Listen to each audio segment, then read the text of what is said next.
देश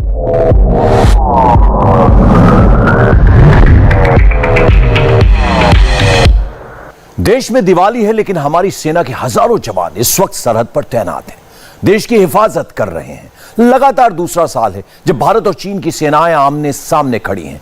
यह लगातार दूसरी दिवाली है जब इंडियन आर्मी एलएसी पर चीन को चैलेंज दे रही है। बर्फबारी शुरू हो चुकी है, पारा माइनस के नीचे जा रहा है, लेकिन इंडियन आर्मी का हौसला हाई है।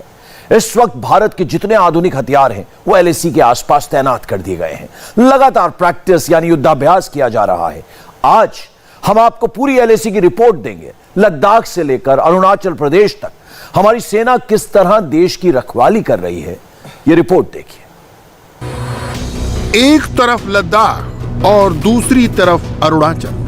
एलएसी पर भारत की फौज आग बरसाने वाली तैयारी कर रही है। चीन के लिए शस्त्र पूजा हो रही है। चाइना के खिलाफ कौन कौन से हथियार आजमाए जा रहे हैं उसे इन तस्वीरों से समझा जा सकता है। एलएसी पर हो रहे बहुत बड़े ऑपरेशन में भारत के कमांडो आसमान से उतर रहे हैं। T-90 टैंक दौड़ रहे हैं। एक नहीं, दो नहीं, पूरी फॉर्मेशन है।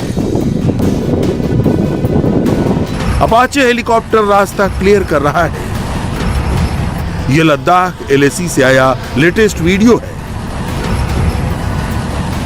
लेकिन यहां से करीब 2000 किलोमीटर दूर देखिए अरुणाचल प्रदेश की एलएसी पर क्या हो रहा है। अरुणाचल एलएसी पर दो बड़ी तोपों का रुख चीन की तरफ कर दिया गया है। यहां दो मल्टी बैरल रॉकेट लॉन्चर भी हैं जिनका मुंह चीन की तरफ है। लाइन ऑफ एक्चुअल कंट्रोल के बहुत करीब भारत के अटैक हेलीकॉप्टर मंडरा रहे हैं। ये लद्दाख नहीं बल्कि एलएसी का एक और दूसरा कोना है, जहां दूसरी तरफ चीन की सेना है। निगरानी के लिए भारत अब यहां ड्रोन उड़ा रहा है। भारतीय वायुसेना के साथ इंटीग्रेटेड रोल में एक जॉइंटमेंट शिप के साथ लाइन ऑफ एक्चुअल कंट्रोल की निगरानी इस समय भारतीय सेना कर रही है। चाहे रुद्र हो या फिर advance light helicopters, Apache Chinook या चिनूक के जरिए ultra light howitzer M777 guns को अलग अलग जगहों पर डिप्लॉय किया गया है। एलएसी यानी लाइन ऑफ कंट्रोल पर इंडियन आर्मी कितनी चौकन्नी है, दुश्मन की हरकत कहां हो रही है, इसकी रिपोर्टिंग सीधे एलएसी से देखिए। इन पहाड़ों की दूसरी ओर एलएसी गुजरती है। सामने चाइनीज आर्मी की पोस्ट है। इस वक्त धुंध छाई हुई है। इस वक्त एलएसी से जो इंटेलिजेंस की रिपोर्ट्स आ रही हैं, उनसे पता चला है कि अरुणाचल प्रदेश की एलएसी पर जहां चीन की आर्मी साल में 2 बार गश्त करती थी, वहां अब हर महीने 2 से 3 बार उसकी पेट्रोलिंग पार्टी आती है। लद्दाख के बाद अरुणाचल प्रदेश। एलएसी के पार से जो रिपोर्ट्स मिल रही हैं, उनसे पता चला है कि चाइनीज फोर्सेस ने पेट्रोलिंग बढ़ा दी है। हर तरफ भारत की पैनी नजर है, लेकिन बड़े सवाल, क्या 2022 में चीन अरुणाचल सेक्टर में बड़ी साजिश रच रहा है?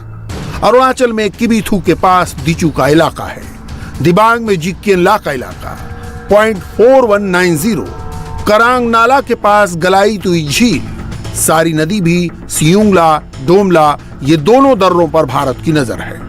ऐसे ही बहुत से इलाकों की ओर पीएलए की मूवमेंट बताई जा रही है। चीन को रोकने के लिए भारत ने कई लेवल पर काउंटर मीजर्स तैयार कर लिए हैं। एलएसी पर यह जगह असम हिल के नाम से जानी जाती है। ये लाइन ऑफ एक्चुअल कंट्रोल का एरिया है जहां पर इस समय वेदर में बदलाव हो रहा है, ठंडा मौसम हो रहा है। इसीलिए भारतीय सेना के सभी पर्सनल्स को यहाँ पर विंटर क्लोथिंग दी गई है। उसके अलावा 6 और जो मॉडर्न यूएस बेस्ड वेपन है वो उनके पास है। और लाइन ऑफ एक्चुअल कंट्रोल को गार्ड करने के लिए यहाँ पे भारतीय सेना का हैवी डिप्लॉयमेंट है, ठीक वैसा ही जैसे चाइनीज पीएलए का है।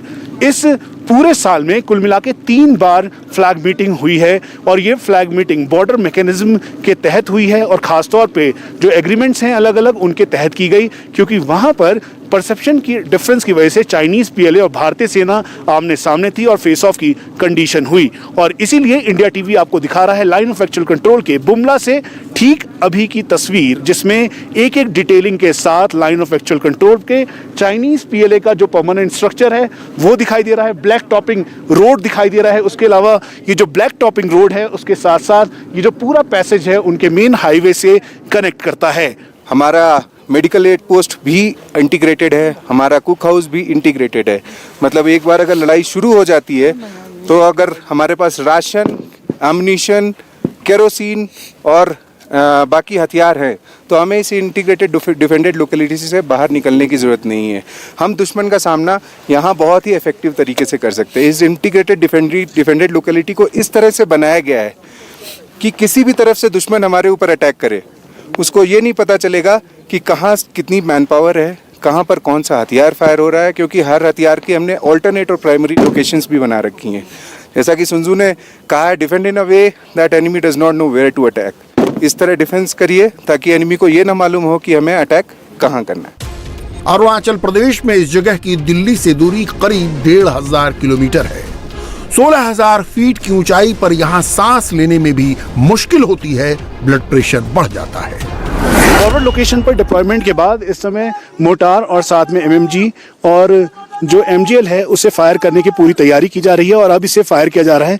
दरअसल ये जो फॉरवर्ड लोकेशंस हैं वहां पे फायर करते हुए इसमें भारतीय सेना के जवान इसे एंगल जो लॉन्गिट्यूड ऑल्टीट्यूड कम्युनिकेशन बंकर से उनको मिला है और ये फायर किया है सीधा जो मेन टारगेटेड एरिया है जहां पर इस समय एनिमी की पोजीशन है। हम आपको ये बता दें कि आने वाले समय में सबसे ज़्यादा ज़रूरी ये है कि जो चाइनीज पीएलए अपना मिस एडवेंचर करने की कोशिश करे तो उसको उसी की भाषा में जवाब दिया जा सके और यही वजह है कि आर्मी चीफ या ईस्टर्न आर्मी कमांडर इन दोनों ने इस बात को कहा था कि भारतीय सेना पूरी तरीके से अलर्ट और मुस्तैद है।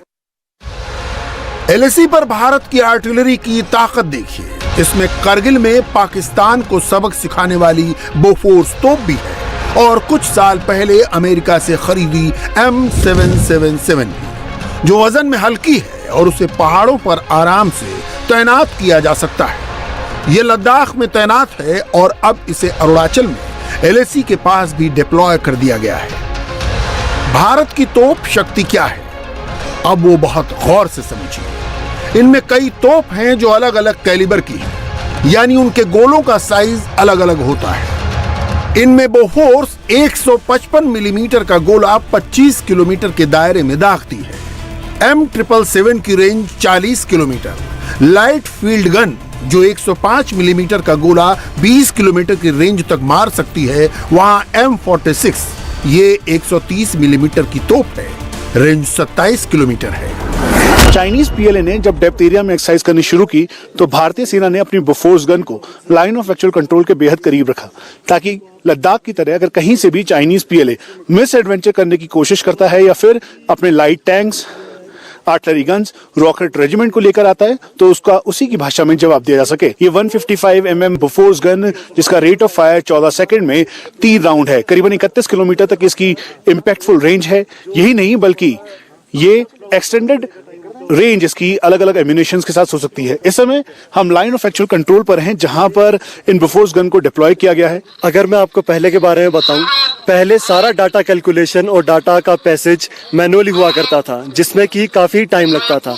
अभी हमने शक्ति आर्किटेक्चर की मदद से इसको हम कंप्यूटराइजेशन के कंप्यूटर के ऊपर ले आए हैं। अभी सारा डाटा ओपी से लेकर गन तक कंप्यूटर के थ्रू जाता है जिसकी मदद से स्पीड डाटा ट्रांसफर की बहुत ज़्यादा बढ़ी है और ह्यूमन एरर के चांसेस बहुत ज़्यादा कम हुए हैं। कितनी इफेक्टिवनेस है इसकी, रेंज साथ में रेट ऑफ फायर और साथ में कैलकुलेटिव तरीके से? हम जिस जगह पर अभी खड़े हैं यहाँ से आप खड़े होकर 42 किलोमीटर तक फायर कर सकते हैं और जैसे ही ओपी ऑफिसर मेरे को डाटा प्रोवाइड करता है मैं उसके 1.5 से 2 मिनट के अंदर में पहला गोला फायर कर सकता हूँ। अरुणाचल के फ्रंट पर बोफोर्स भी है और M777 भी, जिसने आर्टिलरी की फायर पावर बढ़ा दी है। M777 40 किलोमीटर की रेंज तक गोला दाग सकती है। M777 का वजन 4000 किलो है, जिससे ये चिनूक जैसे हेलीकॉप्टर के जरिए भी पहाड़ी इलाकों में तैनात की जा सकती है। हाल ही के दिनों में K9 वज्र टी और साथ में मेरे ठीक पीछे M777 अल्ट्रालाइट होविट्जर को भारतीय सेना की आर्टिलरी रेजिमेंट में इंडक्ट किया गया।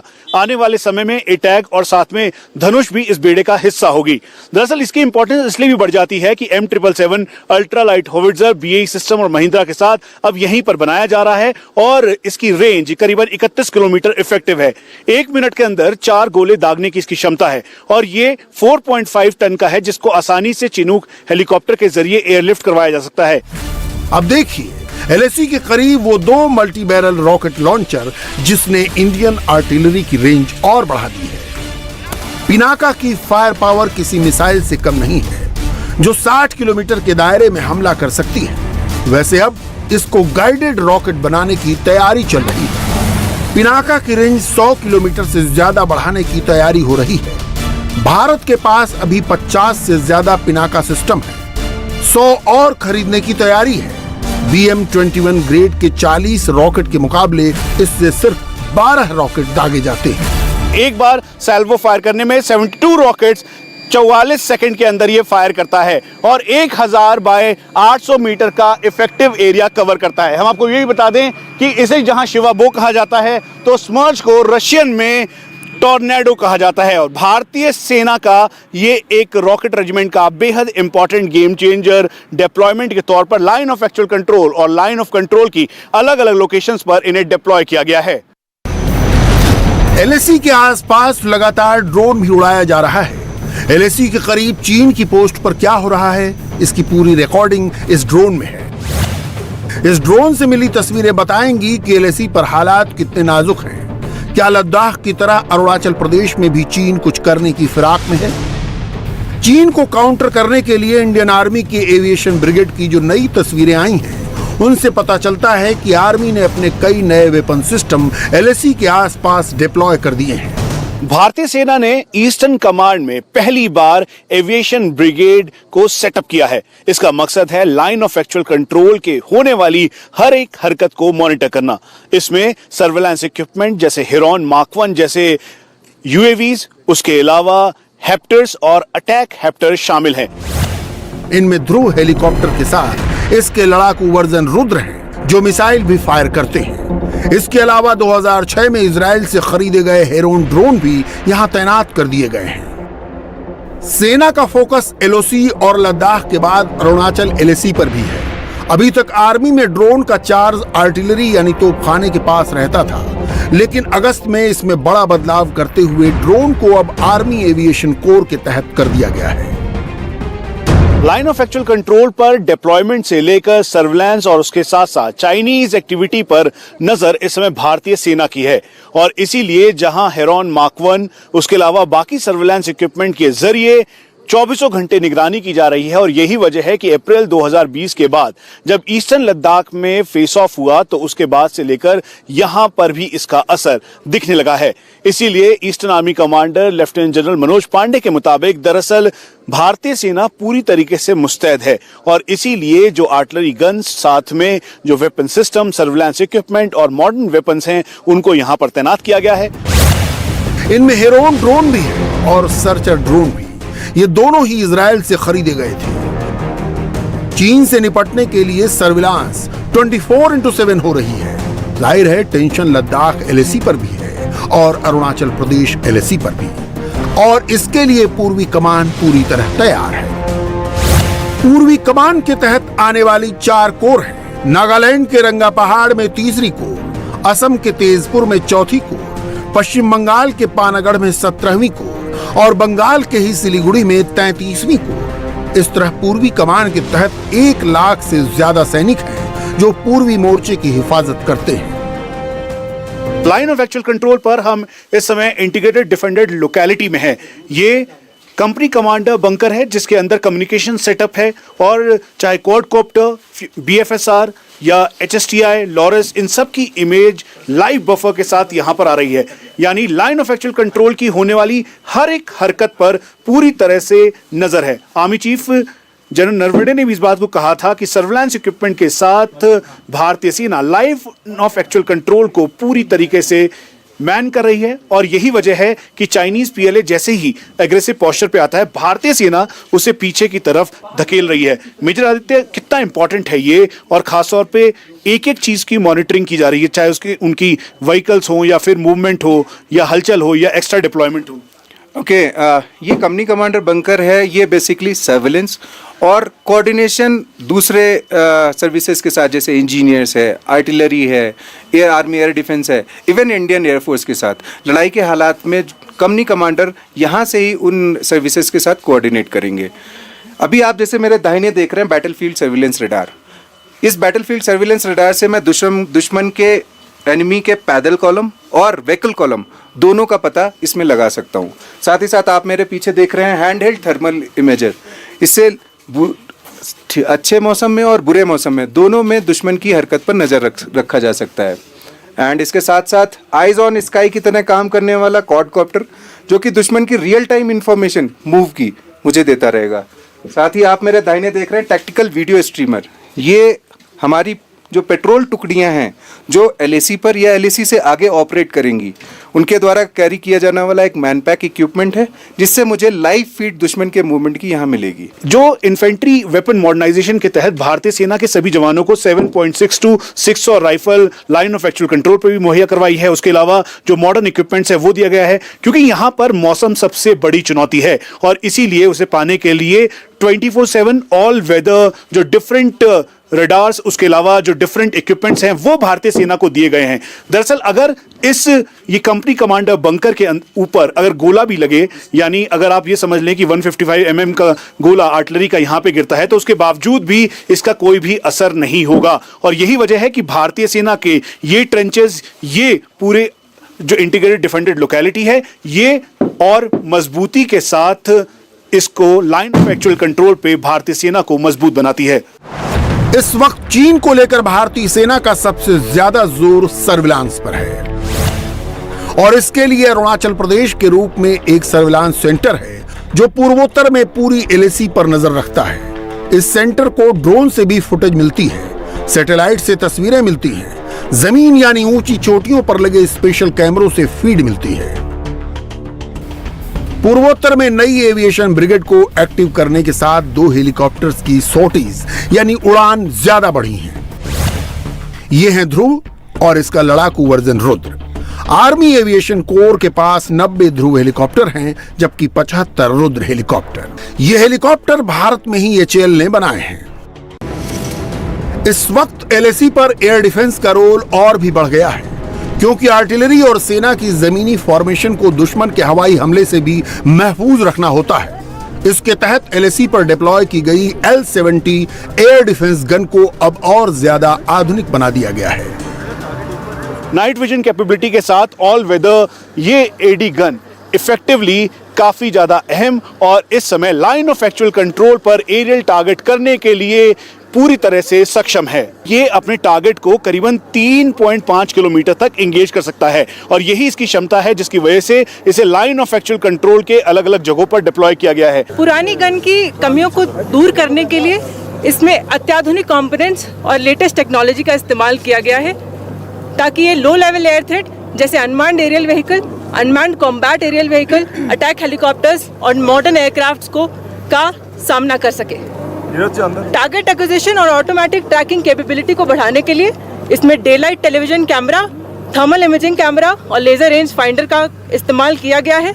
वैसे सेना के पास एयर डिफेंस के लिए कई ऑप्शन हैं और चीन के लिए इससे भी ज्यादा खतरनाक साबित होंगे। इनमें आकाश की रेंज 25 किलोमीटर है, वहीं इगला की रेंज 5 किलोमीटर है, यानी छोटी दूरी पर भारत का एयर डिफेंस पुख्ता हो चुका है। Igla man portable air defence system ये एलएसी के करीब आने वाले हर आसमानी टारगेट जो 5 से 6,000 मीटर के दायरे में होगा उसे खत्म कर देगी।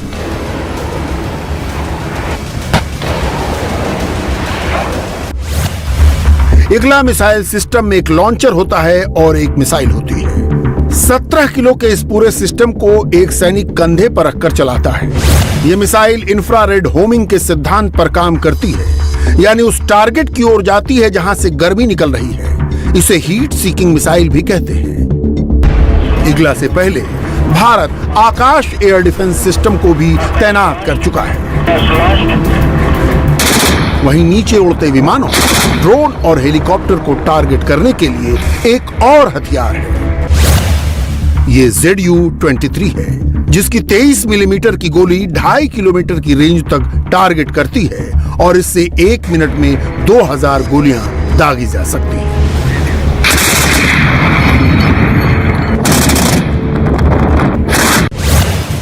चीन की फोर्स कहां है, कितनी तादाद में है, उसके इरादे क्या हैं?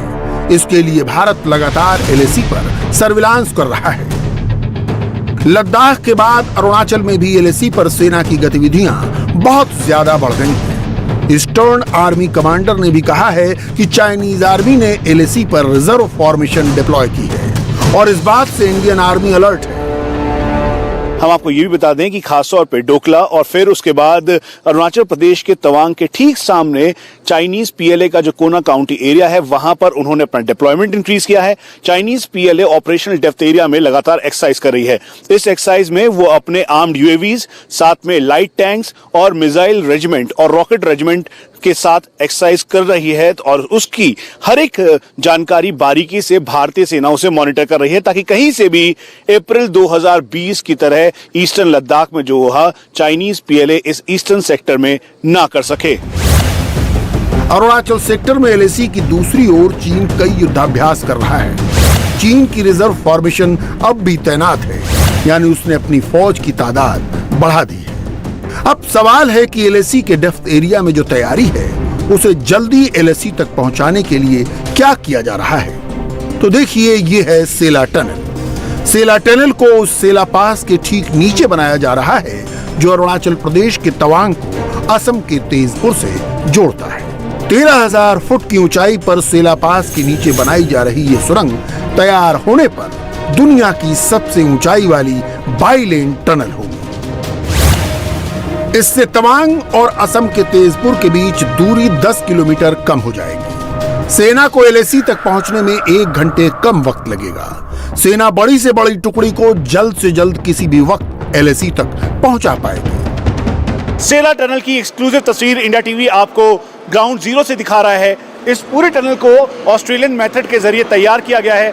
यहाँ पर 2 ट्विन ट्यूब्स हैं, 1550 मीटर की और दूसरा इमरजेंसी एक्सेस जो कि 1550 मीटर का है। दरअसल इस रोड को इसलिए तैयार किया गया ताकि स्नो बाउंड एरिया यानी 6 किलोमीटर का वो पैच जहां पर ठंड के मौसम में नवंबर से लेकर फरवरी तक किसी भी व्हीकल की आवाजाही के लिए काफी मशक्कत करनी पड़ रही थी, उसे पूरी तरीके से खत्म किया जा सके। ये ऑलमोस्ट 700 करोड़ का प्रोजेक्ट है एंड इस प्रोजेक्ट के अंदर अप्रोच रोड्स हैं और 2 टनल्स हैं। एक 980 मीटर का टनल है और एक 1555 मीटर का टनल है।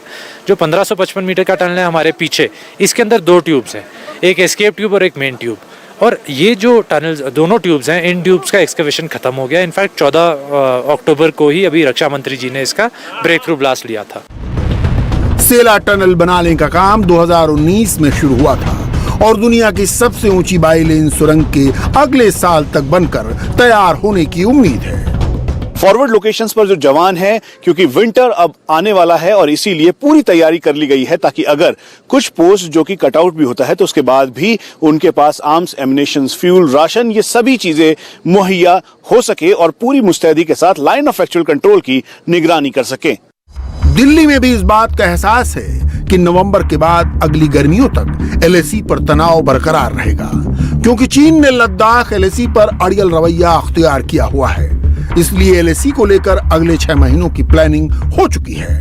फॉरवर्ड बेस तक लगातार रसद पहुंचाई जा रही है और सेना तो 24/7 चीन पर नजर रखे हुए है। एक्शन की तैयारी पूरी है। इंडिया टीवी हर वक्त हर जगह डाउनलोड करने के लिए सर्च करें India TV news Google play store या ऐप स्टोर पर।